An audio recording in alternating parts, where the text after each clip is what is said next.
حدیث میں کیا آتا ہے؟ عبداللہ ابن عباس رضی اللہ تعالیٰ عنہ فرماتے ہیں کہ اللہ کے نبی صلی اللہ علیہ وسلم نے فرمایا there are no days in which righteous deeds are more beloved to Allah subhanahu wa ta'ala than these days. اللہ اکبر. تو صحابہ were surprised. انہوں نے کہا یا رسول اللہ والجہاد فی سبیل اللہ، کیا اللہ کے راستے میں جہاد بھی؟ انہوں نے کہا ہاں، اللہ کے راستے میں جہاد کرنے سے بھی افضل یہ ان 10 دنوں میں کیے جانے والے اعمال ہیں. اب صحابہ نے جہاد کے بارے میں کیوں پوچھا؟ کیونکہ جہاد فی سبیل اللہ، اللہ اکبر، یہ اسلام کی چوٹی ہے. اٹ از یہ اسلام کی سربلندی ہے، اور اتنے فضائل ہیں مجاہد کے لیے کہ ہم امیجن نہیں کر سکتے. آج اب اگر اس پر بات کرنے لگیں تو ہماری راتیں گزر جائیں. لیکن صحابہ کو سرپرائز کہ جہاد سے بھی زیادہ؟ انہوں نے کہا جی جہاد سے بھی زیادہ. لیکن ایک ایکسیپشن دی کہ جو مجاہد، جو شخص جو اسٹرائیو کرنے والا ہے، وہ اپنے مال اور اپنے نفس کے ساتھ جائے اور اپنے تمام مال کو بھی لگا دے اور اپنی جان کو بھی قربان کر دے اور کسی کے ساتھ نہ لوٹے، تو اس سے بہتر کوئی نہیں ہو سکتا. لیکن اس کے بعد جو اللہ تعالیٰ کو بہترین اعمال ہیں، پسند ہیں، وہ کون سے ہیں؟ جو ان 10 دنوں میں کیے جاتے ہیں. عبداللہ بن عباس نے یہ روایت کو نقل کیا. اب ان کا کیا رد عمل تھا، ان کا کیا ایٹیٹیوڈ تھا ان 10 دنوں کے حوالے سے؟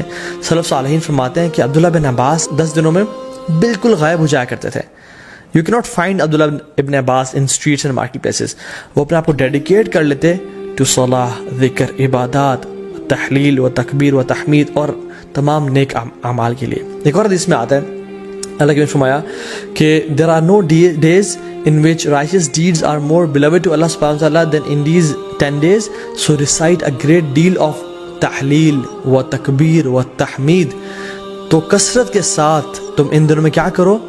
تحلیل لا الہ الا اللہ پڑھو، و تکبیر اللہ اکبر پڑھو، و تحمید الحمدللہ پڑھو، and of course سبحان اللہ as well. تو کثرت کے ساتھ ان کا ذکر کرو. ان دنوں کی امپورٹنس کیوں ہے؟ سم آف دی علماء سے کہ اللہ سبحانہ تعالیٰ نے عرفہ کے دن الیوم اکملت لکم دینکم واتممت علیکم نعمتی ورضیت لکم الاسلام دینا، عرفہ کے دن اسلام کو کمپلیٹ کیا اور مکمل کیا. اور ان 10 دنوں میں اللہ اکبر تمام اسلام کے ارکان اکٹھے ہو جاتے ہیں. التوحید، شہادتین، لا الہ الا اللہ محمد رسول اللہ، جو شخص پڑھنا چاہے پڑھے، اور لبیک اللہم لبیک لبیک لا شریک لک لبیک. انسان اللہ کی توحید کا اقرار کر رہا ہوتا ہے، نمازیں پڑھ رہا ہوتا ہے، حج کر رہا ہوتا ہے. انسان چاہے تو زکوٰۃ دے سکتا ہے ان مہینوں میں اور روزے رکھ سکتا ہے. تو تمام ارکان اسلام ان 10 دنوں میں اکٹھے کر لیے جاتے ہیں.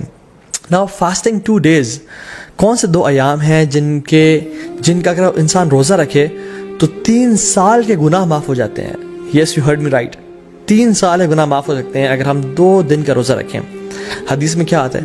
رسول اللہ صلی اللہ علیہ وسلم نے فرمایا کہ جو شخص عرفہ کے دن کا روزہ رکھتا ہے، اللہ سبحانہ تعالیٰ اس کے پچھلے سال کے اور اگلے آنے والے سال تمام گناہ معاف کر دیتے ہیں. کچھ علماء نے کہا کہ یہ صغیرہ گناہوں کی بات ہو رہی ہے، لیکن سٹل تمام گناہ معاف ہونے کی بات ہو رہی ہے. اور یوم عاشورہ جو کہ محرم میں ہے، 10 محرم، جو شخص یوم عاشورہ کو روزہ رکھتا ہے اللہ تعالیٰ اس کے پچھلے 1 سال کے گناہ معاف کر دیتے ہیں. تو میں آپ کو ایگزامپل دیتا ہوں. اگر ابھی 1441 چل رہا ہے تو جو شخص عرفہ کا روزہ رکھے گا اس کے 1440 کے گناہ اور 1442 کے گناہ معاف ہو جائیں گے.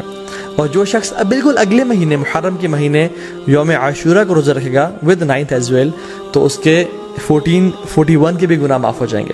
تو 1440، 1441 and 1442 3 سال کے صغیرہ گناہ اللہ تعالیٰ معاف کر دیتے ہیں. and how amazing is that. اللہ تعالیٰ بہانے دے رہے ہیں ہم لوگوں کو اپنے گناہ معاف کروانے کے لیے، لیکن ہم میں سے ہے کوئی جو آگے بڑھ کے ان اپرچونیٹیز کو گراب کر لے اور اپنے رب کو واقعی میں راضی کر لے؟